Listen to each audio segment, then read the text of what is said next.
उपराष्ट्रपति देश में नंबर 2 का पद है राष्ट्रपति के बाद, और एक संवैधानिक पद है।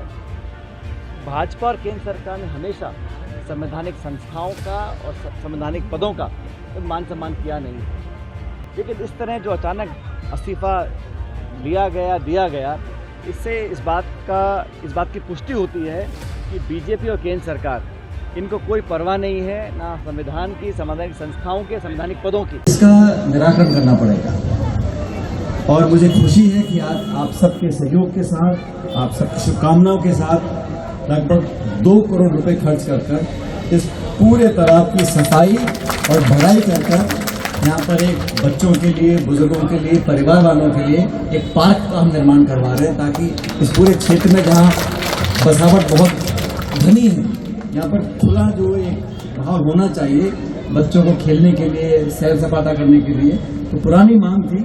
और मुझे खुशी है कि आज हमारे जो कांग्रेस के राज्यसभा के सांसद हैं नीरज जी और मुकुल जी, उनके सांसद कोष को मैंने आग्रह किया कि मुझे क्षेत्र के विकास की यहाँ पर जरूरत है, और दोनों लोगों ने मिलकर लगभग 2 करोड़ रुपए सैंक्शन किए हैं। उसकी शुरुआत आज हमने करी है। मशीन लगेंगी। बैठे लोग दिल्ली जयपुर में, क्या वो उनको चिंता की बात थी? प्रधानमंत्री विदेश घूमने से उनको फुर्सत नहीं है, और भाजपा का राष्ट्रीय अध्यक्ष कौन बनेगा, इस बात को लेकर इतना लंबे समय से चर्चा चल रही है। अभी तक वो तय नहीं कर पा रहे हैं। आंतरिक द्वंद्व इतना फैल चुका है, शायद उसी का परिणाम है कि उपराष्ट्रपति जी का इस्तीफा लिया गया है। मुझे जानकारी नहीं है, लेकिन जो अखबार में खबर पढ़ता हूँ मैं आपसे कह रहा हूँ कि नड्डा जी का रिप्लेसमेंट कौन करेगा, इस पर अभी आम सहमति नहीं बन पा रही है। और विश्व की सबसे बड़ी पॉलिटिकल पार्टी अपने आप को बोलती है, वो निर्णय नहीं कर पा रही है कि कौन अध्यक्ष उनका बनेगा। तो इस प्रकार की बातें होती है तो गवर्नेंस में फर्क पड़ता है। ऑपरेशन सिंदूर पे दबाव बनाया विपक्षी दलों ने, चर्चा के लिए राजी हुई, अब पीएम को भी अब जवाब देंगे उसके अंदर। हम लोगों ने बार बार कहा देश पर, और मुझे जब भी मौका मिला मैंने देश और विदेश में हर बार जाकर इस बात को बोला कि भारत की सेना का पराक्रम, उसका कोई सानी नहीं है। भारत की वायुसेना और सेना ने जो कार्रवाई करी, आतंकी जो गढ़ थे, ट्रेनिंग करने वाले कैंप्स, उनको ध्वस्त किया, ये हमारे सेना के शौर्य का एक परिचय है। लेकिन सरकार को भी चर्चा से परहेज नहीं करना चाहिए, और अगर सदन के अंदर चर्चा नहीं होगी तो कहाँ चर्चा होगी। और हम सब सरकार के साथ खड़े थे जब मुश्किल समय था, जब कठिन समय था, जब आक्रमण हुआ पहलगाम में, निर्दोष लोग मारे गए, पूरा देश, पूरा सारे पॉलिटिकल पार्टीज एक साथ थे, और हम आज भी सरकार सेना के साथ हैं, अगर जहाँ तक पाकिस्तान चीन की बात है। लेकिन पूरा घटनाक्रम उस पर चर्चा हो, विस्तार से पता पड़े, जो अंतर्राष्ट्रीय सहयोग हमको शायद मिलना चाहिए था उतना नहीं मिला। और बार बार अमेरिका के राष्ट्रपति 25 बार बोल चुके हैं कि मैंने समझौता करवाया है, मैंने सीजफायर करवाई है, मैंने व्यापार का लालच या लोभ या डर दिखाकर ये समझौता करवाया है, 25 बार बोल चुके हैं। तो उसका खंडन क्यों नहीं करते प्रधानमंत्री जी या प्रदेश की सरकार, देश की सरकार? तो ये तो पता पड़ना चाहिए ना कि वो किस आधार में बोल रहे हैं। भारत और पाकिस्तान की सीजफायर की घोषणा अमेरिका का राष्ट्रपति कर रहा है, ये कौन इस बात को स्वीकार कर सकता है? कश्मीर पे मध्यस्थता कौन स्वीकार कर सकता है? और सिर्फ विदेश मंत्रालय का कोई प्रवक्ता बोल दे कि हमें मंजूर नहीं है, नहीं, ये उच्च स्तर पर प्रधानमंत्री और विदेश मंत्री को स्पष्ट करना चाहिए कि अमेरिका के राष्ट्रपति झूठ बोल रहे हैं, सही नहीं बोल रहे हैं, और कश्मीर के ऊपर हम किसी भी तीसरे पक्ष की चर्चा को स्वीकार नहीं करेंगे। ये बात बोलनी चाहिए, सदन में बोलनी चाहिए। पंचायती राज और नगर निकाय चुनाव को लेकर डोटासरा जी कह रहे हैं कि उनके जो अधिकार उनका हनन किया जा रहा है। अब देख लो, चुनाव से डरती क्यों सरकार? ना तो छात्र संघ के चुनाव करवा रही है, ना पंचायत चुनाव करवा रहे हैं, ना शहरी चुनाव करवा रहे हैं। उनको मालूम है चुनाव होंगे तो जनता अपने आप पक्ष रखेगी मतपेटी के माध्यम से, और कांग्रेस पार्टी को भारी विजय मिलेगी। तो प्रदेश अध्यक्ष जो बोल रहे हैं डोटासरा, बिल्कुल ठीक बोल रहे हैं कि जानबूझकर चुनावों को डिले किया जा रहा है, और ये मौलिक अधिकार है। 6 महीने में चुनाव कराने चाहिए। समय सीमा निकल गई, परिसीमन हो गया, फिर भी डर के कारण ये प्रदेश की सरकार चुनाव कराने से बच रही है। Thank you. मानने से इनकार करता हूँ कि मात्र स्वास्थ्य कारण से धनखड़ साहब ने अपना इस्तीफा दिया होगा। जरूर कुछ ना कुछ दबाव होगा, कुछ ना कुछ कहा सुना गया होगा जिस वजह से उन्होंने अपना इस्तीफा दिया। लेकिन ये जो जल्दबाजी से पर्दे के पीछे चुपचाप तरीके से इस्तीफे लिए जा रहे हैं, लोगों को हटाया जा रहा है, इन कारणों का खुलासा सरकार को करना चाहिए। और मुझे लगता है आज नहीं तो कल पूरी बात सामने आएगी, सच्चाई का पता पड़ेगा कि किन कारणों से ये सारा कुछ हुआ। खड़गे जी ने कहा कि दाल में कुछ काला है या पूरी दाल काली है। क्या कह रहे हैं? खड़गे जी ने कहा कि दाल में कुछ काला है। हाँ, तो खड़गे साहब ने बिल्कुल ठीक कहा कि जरूर दाल में कुछ काला है, और ऐसे ही तो कोई बैठे बैठे आधे घंटे पर मुसीबत देता नहीं है। तो ऐसा क्या हुआ, क्या व्यवस्थाएं थीं, क्या परिस्थितियां थीं, क्या मजबूरियां थीं कि धनखड़ साहब जो बड़े लाव लश्कर के साथ उनको राज्यपाल से उपराष्ट्रपति बनाया था, अचानक उनका फेयरवेल भी नहीं हुआ। जो विदाई होती है औपचारिकता होती है, जो उपराष्ट्रपति होते हैं जब वो पद छोड़ते हैं तो एक उनका भाषण होता है राज्यसभा के अंदर, विदाई होती है, सब नेताओं से मुलाकात करते हैं।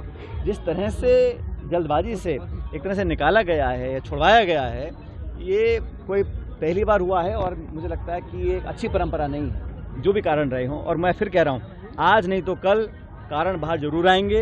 ये बातें छुपती नहीं है, दबती नहीं है, हकीकत सामने आएगी। डोटासरा जी बार-बार कहते हैं पर्ची सरकार जाने वाली, सरकार का जाना तय है।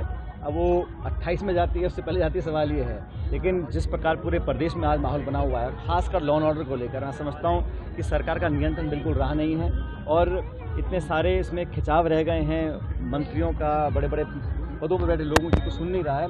और सबसे बड़ी दिक्कत की बात यह है कि जो दावे किए जा रहे हैं, चाहे वो नौकरियों के हों, चाहे वो लॉ एंड ऑर्डर के हों, चाहे ग्रामीण क्षेत्र के विकास के हों, सारे दावे खोखले हैं। और राजस्थान के अंदर जिस प्रकार से अफसरशाही हावी हो चुकी है, आज किसान को ना तो खाद मिल रहा है, अच्छी बारिश हुई है तो जगह जगह सड़कें टूटी पड़ी हैं, बड़े बड़े शहरों में गड्ढे पड़े हैं, मरम्मत हो, निकासी हो, उस पर कोई ध्यान सरकार का है नहीं। सरकार सिर्फ अपना टाइम निकाल रही है और दिल्ली के चक्कर लग रहे हैं, लोग लॉबिंग कर रहे हैं, मंत्री अलग जा रहे हैं, मुख्यमंत्री अलग जा रहे हैं, प्रदेश अध्यक्ष अलग जा रहे हैं। तो बार बार ये जो एक समन्वय होना चाहिए सरकार का, वो दिखाई नहीं दे रहा है मुझे। नरेश मीणा की जनक्रांति को इसरदा बांध से पानी दिया जाए। क्या कह रहे हैं? टोंक का निर्माणाधीन जो इसरदा बांध है उसको पानी टोंक को भी दिया जाए। हमने हमेशा मांग रखी है कि न्यायोचित कार्रवाई हो, सब जिले के लोगों को पर्याप्त जो संसाधन है वो मिलने चाहिए। और पानी की डिमांड तुम्हारी पुरानी आज की है नहीं।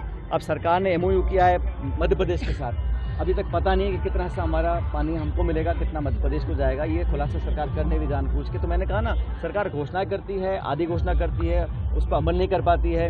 फिर जो सरकारी जो डॉक्यूमेंट्स हैं वो विधानसभा में वो उपलब्ध नहीं होते हैं, तो चर्चा भी नहीं हो पाती है। अब MOU आज तक किसी को पता ही नहीं है कि उसमें एक्चुअल डिटेल्स क्या हैं। जो MOU हुआ है 3 राज्यों का और मध्य प्रदेश का हमारा जो है, प्रधानमंत्री खुद आए थे, मटके में पानी डाल के चले गए, लेकिन बताया नहीं कि राजस्थान को कितना मिलेगा। इसलिए राजस्थान के हितों का जो रक्षा करनी चाहिए वो सरकार कर नहीं पा रही है। और जो अब बार बार प्रदेश सरकार और मुख्यमंत्री बोल रहे हैं रिकॉर्ड तो डेवलपमेंट किया है, तो आंकड़े बताइए ना, किसी में डेवलपमेंट किया है आपने, कितना पैसा रिलीज किया है? ग्रामीण क्षेत्रों में, गाँव में विकास ठप पड़ा है, ठेकेदार हड़ताल कर रहे हैं। जो नरेगा के काम, नरेगा जो योजना थी लगभग बंद सी कर दी इन्होंने। हिम्मत नहीं है कि उसको फॉर्मली बंद करें, औपचारिक रूप से बंद करें, लेकिन नाना करते करते वहाँ लेबर बहुत कम हो गई है, लोग काम नहीं कर पा रहे हैं। और नौजवान जो है वो लगातार आक्रोशित है, पढ़े लिखे जो बेरोजगार घूम रहे हैं, समझ नहीं पा रहे हैं कि किसको जाके दस्तक दें। सुनने वालों को बचा नहीं, ना दिल्ली ना जयपुर। नरेश मीणा की जनक्रांति यात्रा दिखा रहे हैं, जनक्रांति यात्रा को हर व्यक्ति को ये छूट है अपनी बात रखने की। चाहता हूँ जो भी कोई काम करे जनता के हित में करे, संयम से करे। और ये तो बड़ा प्रदेश है, हर व्यक्ति अपनी बात रख सकता है, लेकिन लोकतंत्र में बेहतर ये रहता है कि हम सब मिलकर अमन चैन की बात करें, लोगों के विकास की बात करें। और जो लोग नौजवानों के हित की बात करते हैं, पूरा अधिकार उनको है और करनी भी चाहिए। दशकों से टोंक शहर में पानी के भरने की वजह से, गंदगी की वजह से इस पूरे इलाके में लोगों को बहुत दिक्कत का सामना करना पड़ता था। और कई बार हमने कोशिश करी। मुझे खुशी इस बात की है कि आज लगभग 2 करोड़ रुपए लगाकर इस पूरे जो ये तालाब सा बना हुआ है, इस गंदगी में पूरा सफाई कर इसकी भराव कर मशीनें लगाकर इस पर एक पार्क बनेगा। और अंडर वाटर जो ड्रेनेज है वो सीधा बड़े नाले में चली जाएगी, ताकि लोगों को गंदगी और बीमारी का जो एक दिक्कत बनी थी उससे निजात मिलेगा। अधिकारी बोल रहे हैं कि लगभग 10 से 12 महीने लगेंगे, लेकिन मैंने कहा कि जल्दी काम को खत्म करें ताकि अगली बारिश से पहले यहाँ पर सफाई कर भराव कर एक अच्छा पार्क बन जाए, ताकि यहाँ पर एक, क्योंकि जो कंजेस्टेड इलाका है, यहाँ पर बच्चों के खेलने के लिए, लोगों के वॉक करने के लिए एक खुला एक अच्छा पार्क बनेगा तो लोगों को सहूलियत मिलेगी। शहर में कई जगहों पर अतिक्रमण भी है। मैं कोशिश कर रहा हूँ कि प्रशासन, सरकार अतिक्रमण खाली करवाएं, ताकि लोगों को जो मूलभूत सुविधाएं उसका हम उनकी भरपाई कर सकें। लेकिन खुशी है मुझे कि आज मैंने हमारे राज्यसभा के सांसद नीरज जी से आग्रह किया और गुलाटी से आग्रह किया, तो राज्यसभा के सांसद कोष से हम इस काम को 2 करोड़ रुपए का काम यहाँ करवा रहे हैं। आज की शुरुआत हम लोगों ने करी है, मशीनें लग चुकी हैं और मैं चाहूँगा कि अगली बारिश से पहले यहाँ पर इस निकासी हो जाए, सफाई हो जाए, गंदगी खत्म हो, भराई कर इसमें अच्छा पार्क बन जाए ताकि सब लोगों की सुविधा लोगों को मिल सके। देखिए सर, कार्य इस मॉनसून से पहले हो जाना चाहिए था, लेकिन देरी के पीछे क्या वजह है? अब हमने तो पैसा दे दिया था, हम लोग तो साधन दे सकते हैं, संसाधन और बजट दे सकते हैं, लेकिन प्रशासनिक कार्रवाई, टेंडर देना, ऑब्जेक्शन आते हैं, अनेक तरह की दिक्कतें आती हैं। लेकिन मुझे खुशी है कि बिना किसी का इंतजार करे हम लोगों ने मिलकर प्रयास किया और राज्यसभा सांसदों के कोष के माध्यम से आज हम टोंक शहर में इस काम को शुरुआत देखिए सर, गहलोत घाट पर हाई लेवल ब्रिज का निर्माण हो रहा था, इस मॉनसून सीजन से पहले उसकी शुरुआत होनी थी, लेकिन अब तक नहीं हो पाई। इस प्रोजेक्ट को जब हमारी सरकार थी हमने बड़ी मुश्किल से सैंक्शन करवाया था और लगभग 150 करोड़ का ये पुल है और 100 से अधिक गाँव का इलाकों का से जुड़ा सीधा बन जाएगा। लगातार डिले होता रहा, लेकिन अब मुझे बताया गया कि बहुत जल्द जो फाइनल कंप्लीशन है उसका हो जाएगा।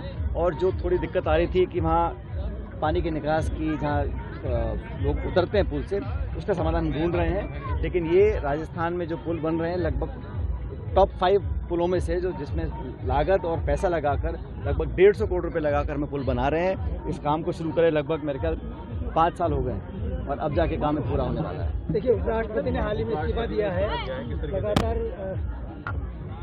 अब सवाल ये कि इस्तीफा दिया गया है या इस्तीफा लिया गया है।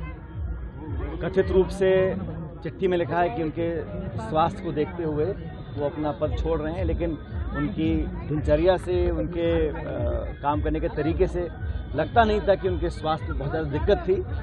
बहरहाल निर्णय उनका व्यक्तिगत है, लेकिन कुछ मसला ज़रूर है, क्योंकि उपराष्ट्रपति देश में नंबर 2 का पद है राष्ट्रपति के बाद और एक संवैधानिक पद है। भाजपा और केंद्र सरकार ने हमेशा संवैधानिक संस्थाओं का और संवैधानिक पदों का मान सम्मान किया नहीं है। जिस तरह से इतनी तेजी से ये घटनाक्रम हुआ बिना वजह, और बिना वजह तो कुछ होता नहीं है, निश्चित रूप से कुछ ना कुछ घटनाक्रम पर्दे के पीछे हुआ है।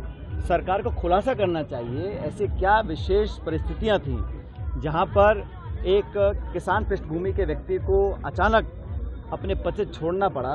पहले वो गवर्नर थे, उनको राष्ट्रपति बनाया और जब सदन में कार्रवाई होती थी तो हम लोग विरोध भी करते थे, कांग्रेस पार्टी के विपक्ष के लोग, लेकिन वो एक किसी पार्टी के नहीं है, एक संवैधानिक पद पर है और सभापति जो होता है राज्यसभा का वो उपराष्ट्रपति होता है। तो हम लोगों ने सीमाओं में रहकर उनका विरोध भी किया, लेकिन इस तरह जो अचानक इस्तीफा लिया गया, दिया गया, इससे इस बात की पुष्टि होती है कि बीजेपी और केंद्र सरकार, इनको कोई परवाह नहीं है ना संविधान की, संवैधानिक संस्थाओं के, संवैधानिक पदों की।